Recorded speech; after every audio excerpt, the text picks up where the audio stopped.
One morning in January 1976, millions of Americans opened their breakfast cabinets and found boxes that looked the same but weren't. The cardboard was the same, the cartoon mascot was the same, the weight listed on the side panel, the coupon on the back, the little nutrition chart that nobody read. All of it was the same. But the cereal inside had been quietly changed overnight. Pour it into a bowl. Splash on the cold milk. And if you were paying attention, really paying attention, you'd notice that the milk around your Cocoa Pebbles wasn't quite the same shade it had been the week before. The reds weren't as red. A certain neon magenta tinge, a shade somewhere between raspberry candy and drugstore lipstick, had quietly vanished from the American breakfast table. Here's why panic rippled through the boardrooms at Kellogg's, Post, and General Mills in the first 3 weeks of that January. Here's what the Food and Drug Administration had just done. And here's why, 50 years later, we are still arguing about it in 2026. I want you to picture the kitchen, linoleum floor, probably yellow or avocado green. A transistor radio somewhere in the background, tuned to a morning news show talking about the upcoming bicentennial. A Formica table with a lazy Susan in the middle. A child in pajamas pouring from a tall, rectangular box of Fruit Loops, or Trix, or Frankenberry. The child doesn't care about chemistry. The child cares about the colors. In 1976, the colors were the whole point. That was the promise of the modern breakfast cereal. Not nutrition, not even really taste. The promise was spectacle, and for one particular shade of red, that spectacle was about to end.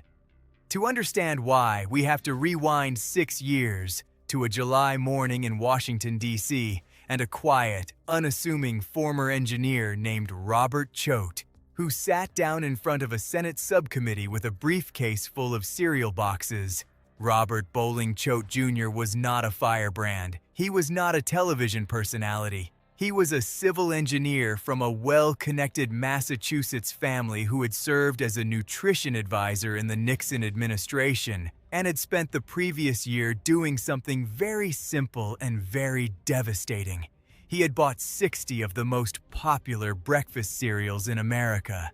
He had sent them to a laboratory, and he had asked a single patient question: how much actual nutrition is in here?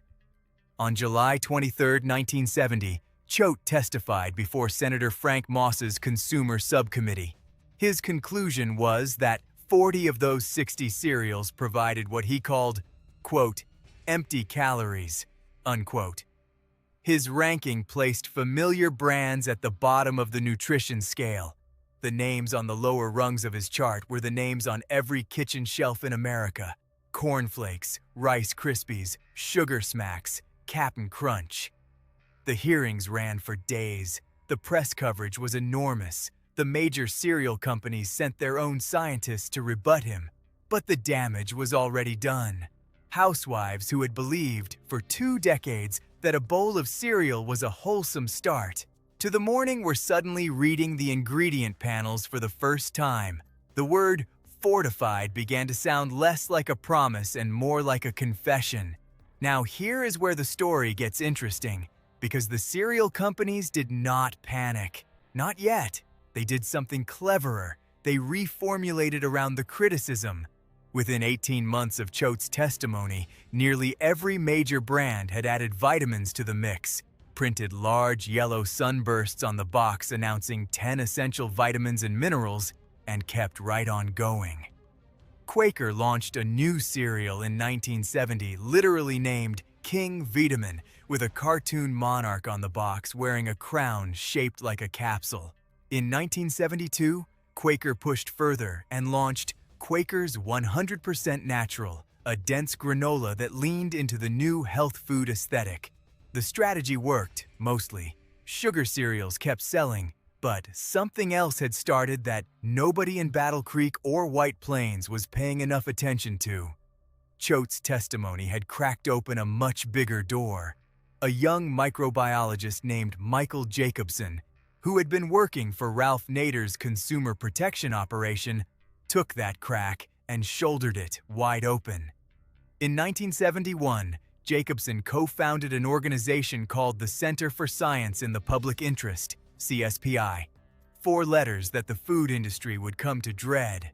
Jacobson was not interested in vitamins. Jacobson was interested in additives, and the additive that was about to become the center of the entire American food conversation was sitting, at that moment, in almost every brightly colored product on every grocery shelf in the country. Its name was FD&C Red No. 2. Chemists called it amaranth, not the grain.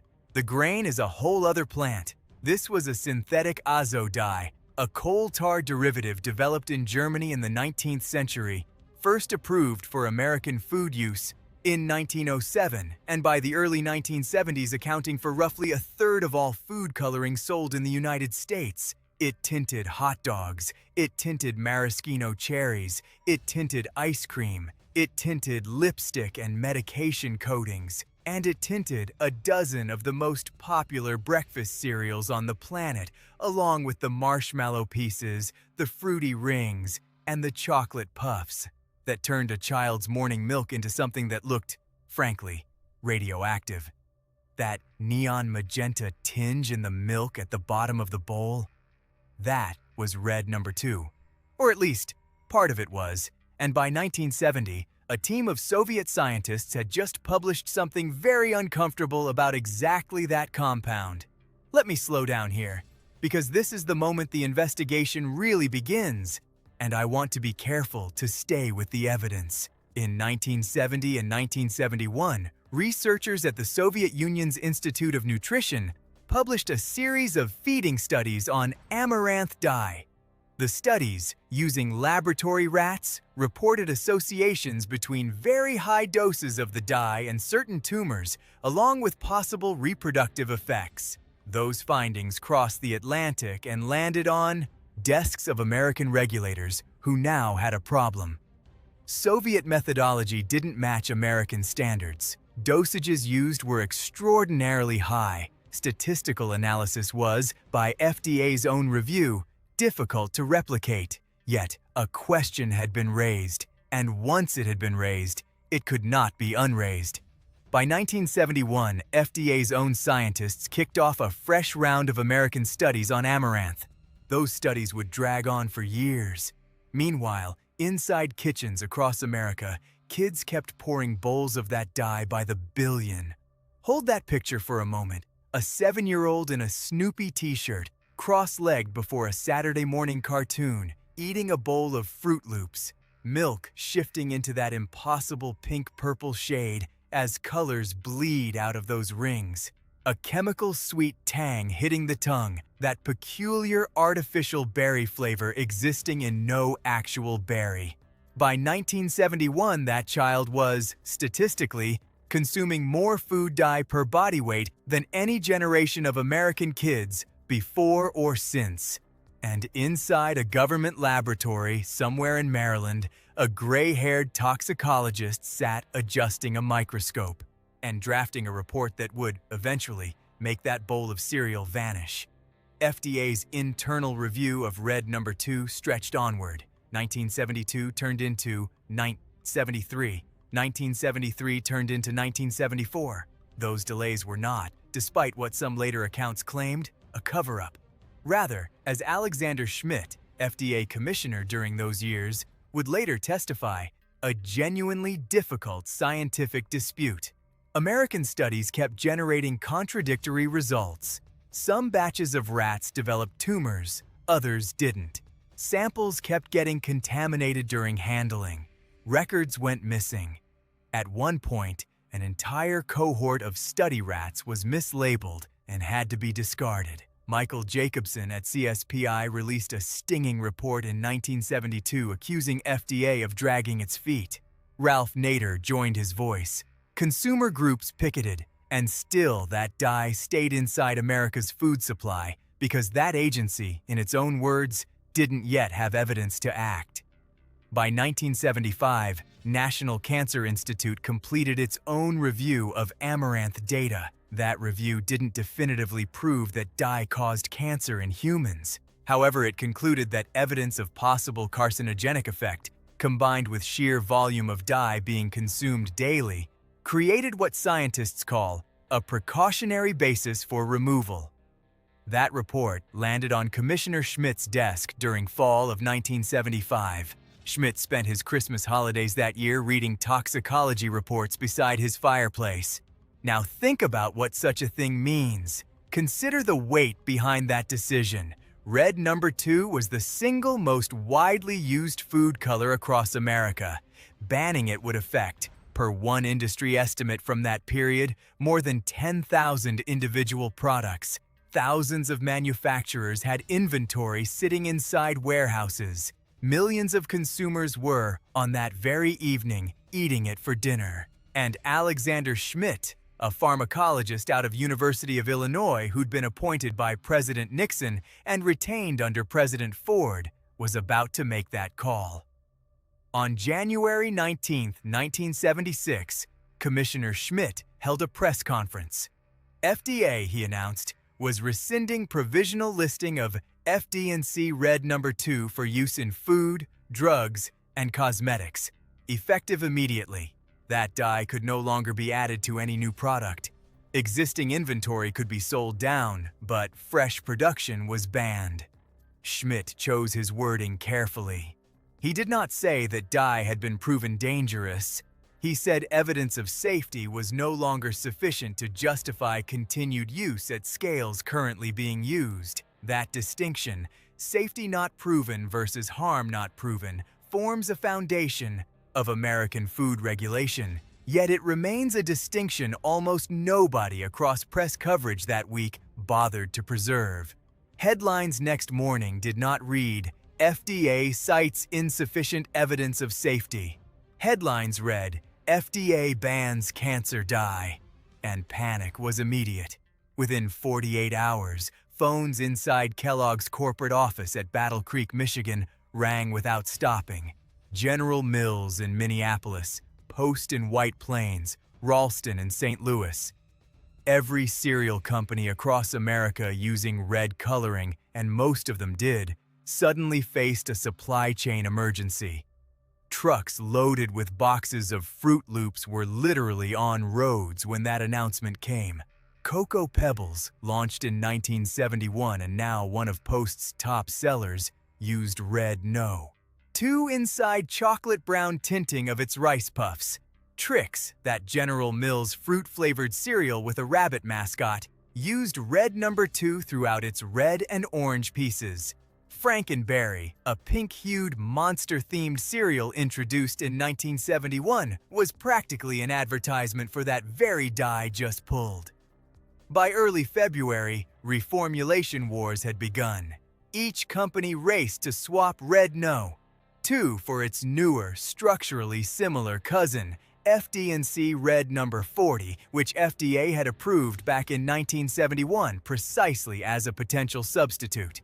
Within 3 months, nearly every cereal sitting on store shelves had been quietly reformulated. Boxes looked the same, mascots looked the same, but color inside your bowl was now Red number 40. And if you watched closely, which most people did not, milk pooled. At the bottom of that bowl was, in fact, a slightly different shade of pink. Now, let me pause and tell you about a parallel story, because this is a part most histories leave out. While cereal aisles were busy replacing one red dye with another red dye, a completely different product was being positioned in a next aisle over. Back in 1972, Quaker Oats had launched Quaker's 100% Natural, a heavy granola inside a brown cardboard box with a rural hand-lettered font. No mascots, no cartoon monsters, no neon colors. That box looked, on purpose, as though printed by Shaker craftsmen. Cereal inside was dense, grainy, and sweetened with honey and brown sugar. It had, as it turned out, more calories per ounce than almost any children's cereal sitting on store shelves. But it carried no artificial colors. It carried no artificial flavors. It had, most importantly, the aesthetic of not having those things. Quaker's 100% Natural was the first mainstream cereal to sell, explicitly, The absence of industrial chemistry. It was a huge success. Kellogg's countered with Country Morning. General Mills countered with Nature Valley. By 1976, when Red No. 2 fell, the market was already splitting into two kingdoms. The kingdom of bright colors and cartoon characters, now quietly reformulated with Red 40, and the kingdom of brown boxes and honey granola, which had quietly decided that the whole question of food dye was beneath it. And while all of this was happening, the political ground was still shifting. In 1977, Senator George McGovern, the South Dakota Democrat who had run for president 5 years earlier, released what would become one of the most important food documents in American history. It was called Dietary Goals for the United States, issued by the Senate Select Committee on Nutrition and Human Needs, which McGovern chaired. The report did something that had never been done before. It told American citizens, in plain language, to eat less sugar, less salt, less saturated fat, and more whole grains, fruits, and vegetables. It was a direct line back to Robert Choate's testimony 7 years earlier. It cited the work of CSPI. It validated, at the highest level of federal policy, everything the consumer movement had been saying since 1970. The cereal industry lobbied furiously against it. Portions of the report were softened, but the core message survived, and it reshaped the nutrition label, the food pyramid, and ultimately, though it would take decades, the ingredient list of the modern breakfast cereal. Here is why all of this matters, and I want to be careful, because the easy version of this story is the wrong version. The easy version says that the government banned a poison, the heroic. Consumer advocates saved the children, and everyone lived healthier ever after. That is not what happened. What happened is messier, more interesting, and more honest. Red No. 2 was banned, not because it had been proven to cause cancer, but because the evidence of its safety had become, in the FDA's judgment, insufficient. Red No. 40 replaced it within weeks, and Red No. 40 is chemically a close cousin of the same azo dye family. It remains legal in the United States in 2026. It is, however, restricted in Norway, Finland, France, Austria, and several other European countries, where regulators reach different conclusions about the balance of evidence. American children eating Trix, Fruit Loops, or Cocoa Pebbles today are, in almost every bowl, still consuming a synthetic azo dye that produces that same neon magenta tinge in the milk.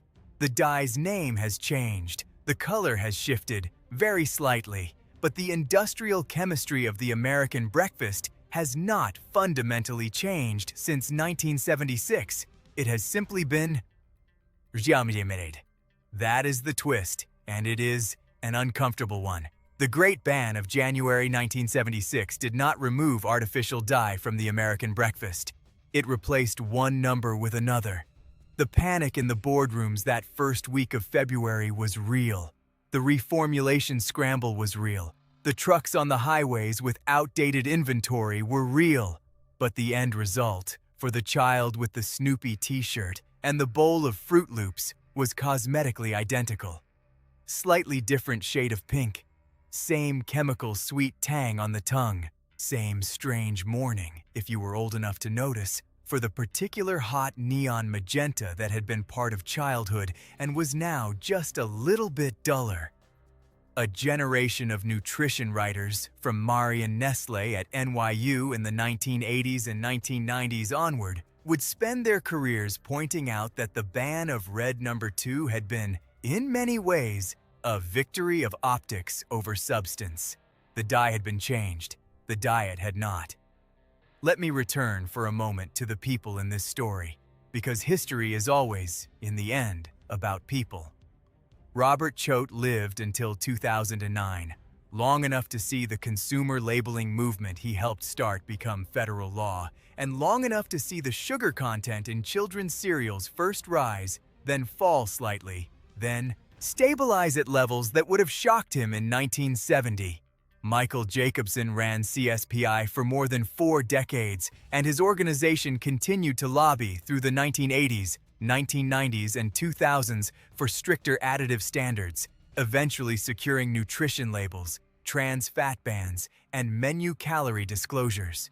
Ralph Nader moved on from food to auto safety to presidential politics, but his 1970s consumer protection playbook remained the template for every additive debate that followed. Alexander Schmidt left the FDA in late 1976 and returned to academic medicine. Senator McGovern lost his Senate seat in the Reagan landslide of 1980, in part because of a coordinated food industry campaign against his Dietary Goals report. He died in 2012. And Marion Nestle, the NYU nutrition professor, whose 2002 book Food Politics became the defining academic text on this subject, is still publishing in 2026, still reminding her readers that the breakfast table is never just a breakfast table. It is a political document, reprinted every morning, in every kitchen in America. So, you are standing in your kitchen. It is the year 2026. You are looking at a box of Fruit Loops on the counter. You probably already know, because it has been in the news for the last 2 years, that Kellogg's, now called WK Kellogg Co., has been under sustained pressure to reformulate its artificial colors out of its American cereals. You probably know that Kellogg's had already, back in 2018, announced that it would remove artificial colors and flavors from its U.S. cereal lineup, then quietly walked that commitment back for certain SKUs, then been called out publicly for doing so by activists and state legislators in 2024 and 2025. You probably know that as of this year, 2026, there is real, bipartisan movement in at least 5 state legislatures to restrict specific synthetic food dyes, including Red No. 40, in products marketed to children. You probably know that West Virginia passed such a restriction in 2025 that California had already done so in certain settings, and that the federal conversation has reopened at the FDA for the first time in almost 50 years. Here is what you might not know. All of that, every single piece of it, traces back to one press conference on January 19th, 1976. Every argument we are having right now in 2026 about natural colors versus synthetic colors, about precautionary principle versus evidence-based regulation, about the difference between safety not proven and harm not proven, is the same argument that Alexander Schmidt wrestled with by his fireplace over Christmas 1975.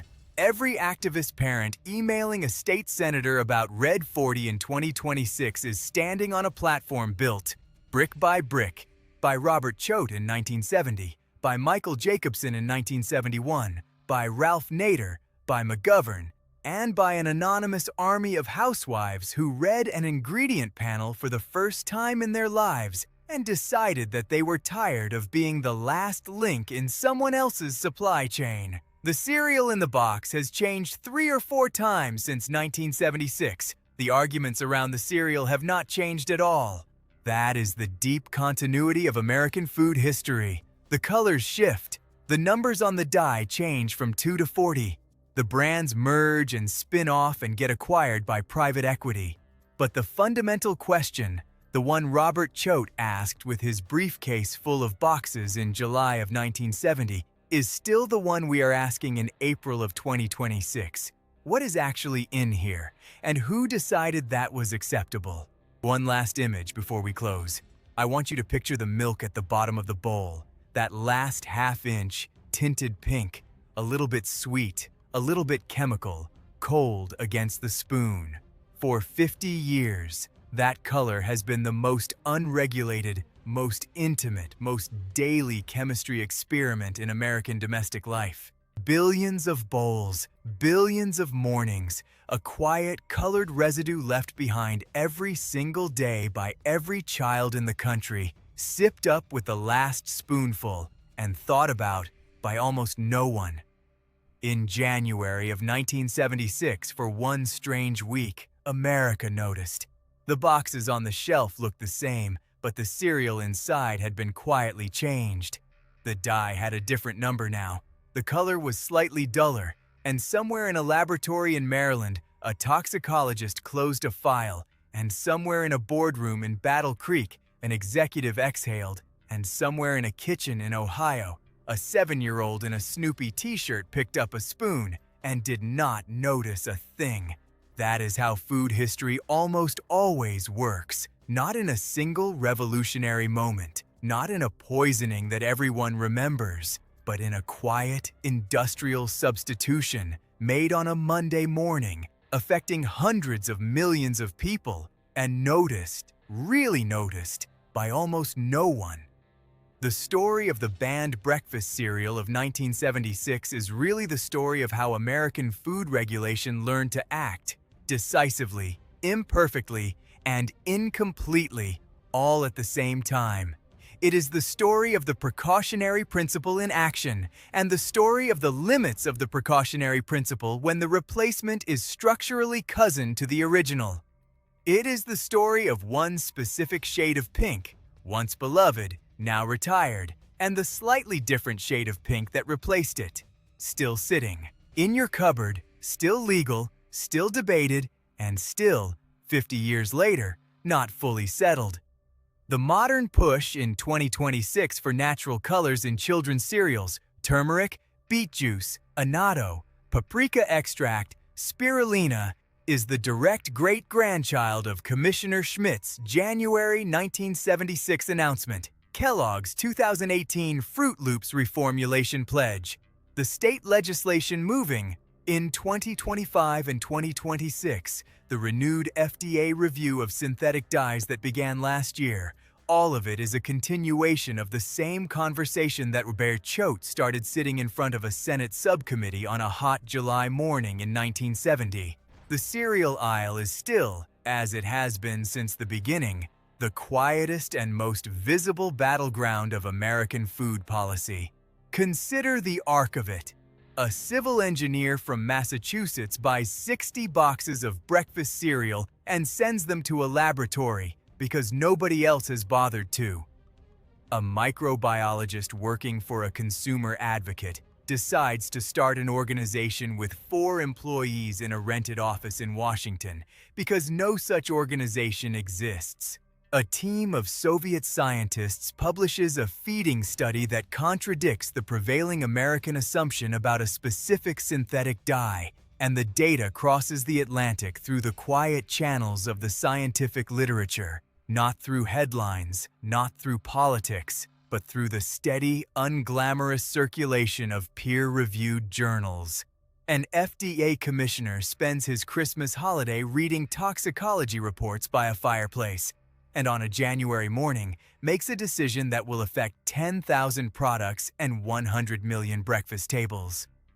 A granola company in Chicago decides, almost by accident, to sell the absence of bright colors, and in doing so creates the entire organic food aisle. That would define the next 50 years of American grocery shopping. A senator from South Dakota issues a report that tells Americans to eat less sugar and loses his seat partly because of it.